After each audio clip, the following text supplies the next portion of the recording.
Bismillahirrahmanirrahim. Assalamualaikum warahmatullahi wabarakatuh. Mahasiswa semua, hari ini kita akan membahas tentang masalah penelitian. Apa itu masalah penelitian? Masalah penelitian adalah seperangkat kondisi yang membutuhkan diskusi, informasi solusi, atau pengambilan keputusan, kemungkinan investigasi empiris dalam bentuk pengumpulan dan analisis data.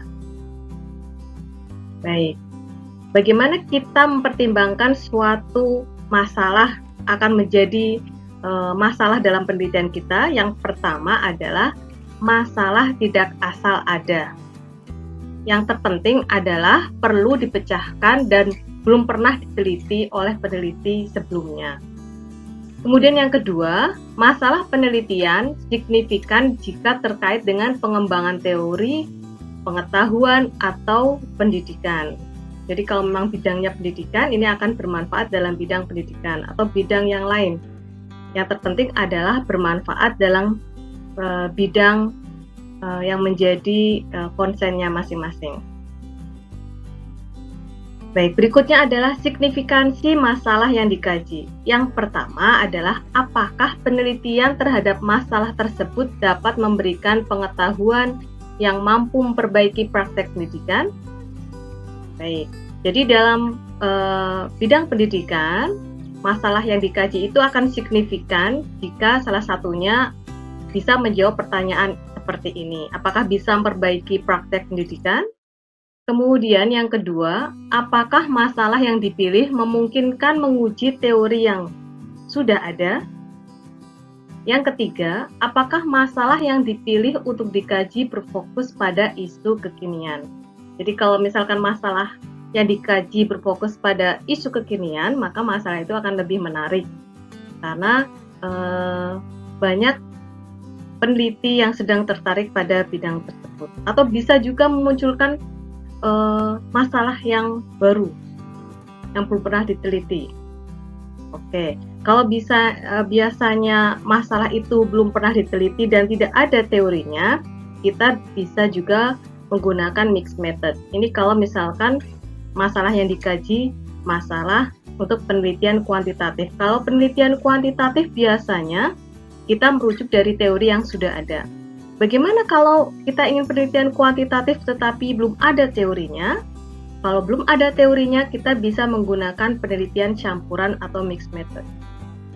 Yang pertama, kita penelitian kualitatif terlebih dahulu sehingga menghasilkan suatu teori, dilanjutkan dengan penelitian kuantitatif untuk menguji teori yang kita temukan. Baik, jadi kuncinya di penelitian kuantitatif itu berarti kita merujuk teori yang sudah ada. Kemudian cara menyatakan suatu masalah. Yang pertama, masalah sebaiknya merumuskan setidaknya hubungan antar dua variabel atau lebih. Kemudian, masalah dinyatakan secara jelas dan tidak bermakna ganda, dan pada umumnya diformulasikan dalam bentuk kalimat tanya. Masalah yang kita teliti dapat diuji metode empiris, adanya pengumpulan data. Jadi, masalah yang kita akan kaji bisa diuji dengan metode penelitian lapangan yang empiris, yaitu dengan adanya pengumpulan data. Oke, itu signifikansi masalah. Kemudian, bagaimana caranya kita bisa menemukan masalah penelitian? Berikut ini adalah sumber-sumber yang bisa kita jadikan rujukan untuk mencari masalah penelitian. Yang pertama adalah kita bisa dari kesulitan yang ditemui di sekolah. Kita melakukan observasi, kemudian menanyakan kesulitan apa saja yang dihadapi di sekolah. Kemudian atau di sini kurangnya informasi yang berkenaan dengan cara mengajar yang lebih baik. Misalkan kita observasi di sekolah, ternyata guru kesulitan dalam mengajarkan materi X, kemudian kita mencari tahu cara mengajar yang lebih baik seperti apa dari hasil penelitian sebelumnya. Kita kemudian bisa menguji di sekolah tersebut. Bisa juga masalah tingkah laku. Perubahan tingkah laku yang ada di sekolah kita bisa kaji lebih jauh dengan penelitian kuantitatif. Menurut Nasir, masalah timbul karena adanya tantangan, adanya kesangsian atau kebingungan kita terhadap suatu hal atau fenomena. bisa juga adanya halangan. Jadi kalau kita merasa bingung kenapa seperti ini fenomena yang ada, kemudian kita tertarik mencari tahu apa sebab-sebabnya, kita bisa dengan penelitian kuantitatif. Baik. Bisa juga masalah dapat berasal dari teori-teori lapangan atau pengalaman sendiri. Jadi, kita menemukan suatu teori, kita penasaran apakah benar teori ini bisa diterapkan di sekolah dalam bidang pendidikan. Kemudian kita mencoba mengkajinya dengan penelitian. Atau bisa juga dengan pengalaman sendiri. Dari pengalaman lapangan kita melihat fenomena tertentu, kemudian kita merasa tertarik untuk meneliti. Atau dari studi literatur. Kita membaca suatu artikel, di artikel itu ternyata memberikan saran-saran untuk penelitian lanjutan. Dari situ kita bisa melanjutkan hasil penelitian dari orang lain, yang dimana temanya itu menarik bagi kita. Kemudian, perubahan teknologi dan pengembangan kurikulum. Adanya perubahan teknologi mendorong kita untuk tertarik meneliti pengaruhnya dalam bidang pendidikan, atau dalam pengembangan kurikulum, kita ingin mengkajinya dalam bidang pendidikan, bagaimana pengaruhnya, apa yang terjadi di lapangan. Atau bisa juga yang terakhir, berkonsultasi dengan dosen. Biasanya dosen punya banyak ide penelitian atau mengetahui perkembangan penelitian yang terkini. Kita bisa sharing ide dengan dosen kita mengenai penelitian-penelitian yang sekarang sedang tren. Sehingga kita bisa menemukan ide untuk penelitian kuantitatif. Nah, baik. Selanjutnya adalah apa pertimbangan memilih pokok masalah penelitian. Yang pertama adalah manageable topic.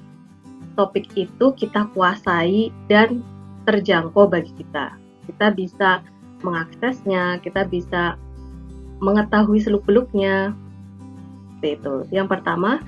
Kemudian obtainable topic, tersedia bahan atau data.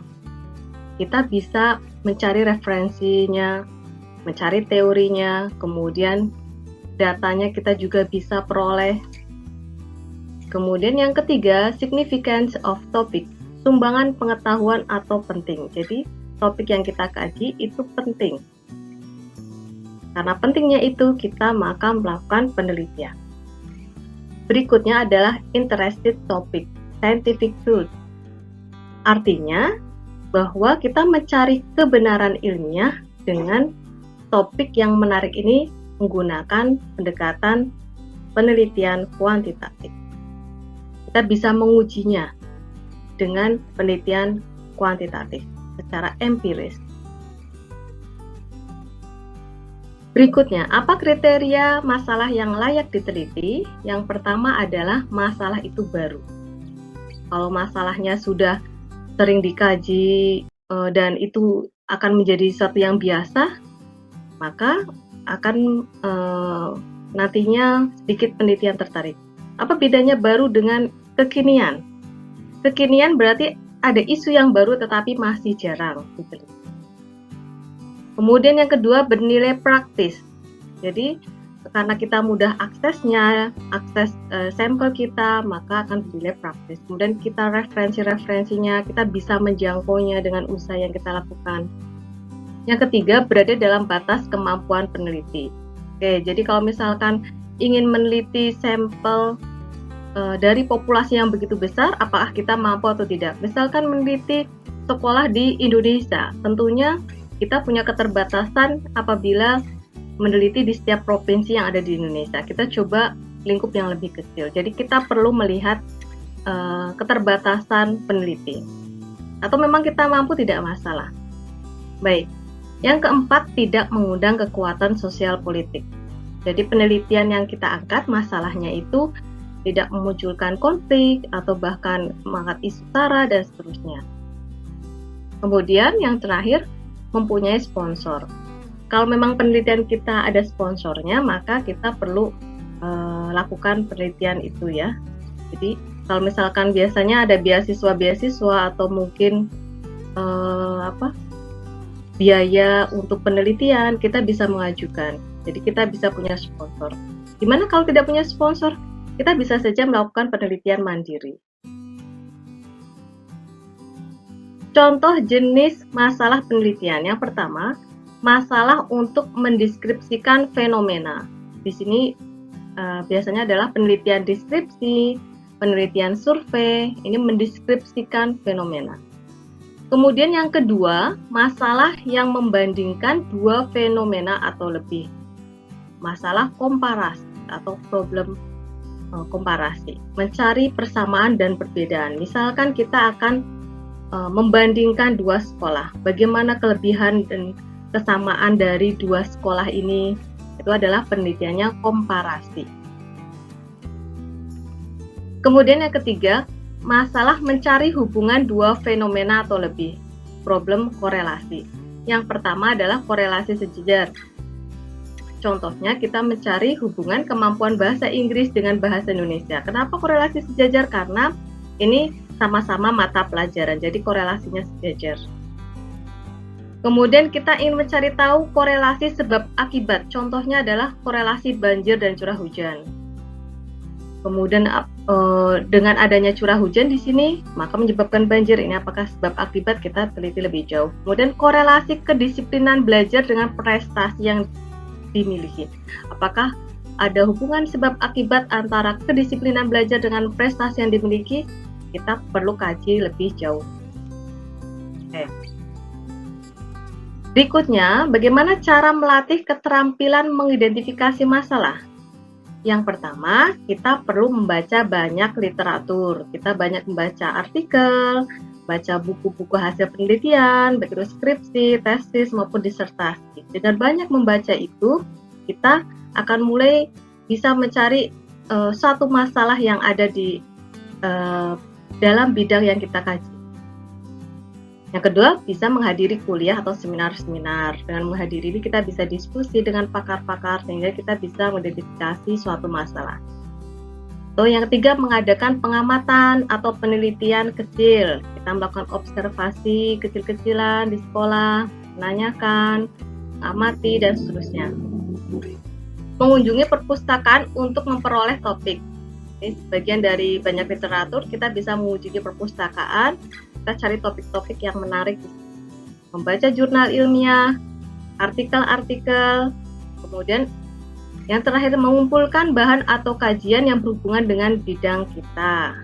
Jadi kalau misalkan bidang kita pendidikan, kita kumpulkan bahan-bahan yang sesuai dengan bidang kajian kita, supaya kita nantinya dengan banyak membaca itu, kita akan bisa membedakan, oh yang sekarang ini sedang ada masalah itu bagian yang mana, yang sudah tidak menarik lagi di bagian mana, dan seterusnya. Berikutnya, bagaimana cara merumuskan masalah penelitian? Yang pertama, kita perlu tahu masalah itu apa. Masalah adalah kesenjangan antara harapan dan realita. Di harapannya seperti apa, ternyata realitanya berbeda. Rumusan masalah adalah suatu pertanyaan yang akan dicarikan solusinya melalui pengumpulan data. Jadi, kita sudah menemukan masalah penelitian, kemudian kita mencoba untuk merumuskan masalah penelitian yang sudah kita tentukan. Apa kendala merumuskan masalah? Yang pertama, tidak semua masalah bisa dilakukan uji empiris.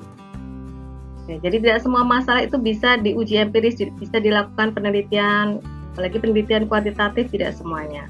Kita perlu memilah-milah. Tidak ada sumber mencari masalah. Oke, kita mau merumuskan masalah tapi kita tidak mendapatkan masalahnya. Kita tidak menemukan sumber mencari masalah. Tidak mendapatkannya. Kemudian kebingungan, banyaknya masalah penelitian. Baik, ini sudah banyak literatur, kemudian bingung mau memilih yang mana. Kemudian bagaimana cara merumuskannya? Saking banyaknya masalah penelitian yang sudah kita temukan. Kebalikan dari sebelumnya, yang sebelumnya tidak menemukan, ya ini sudah menemukan banyak sekali.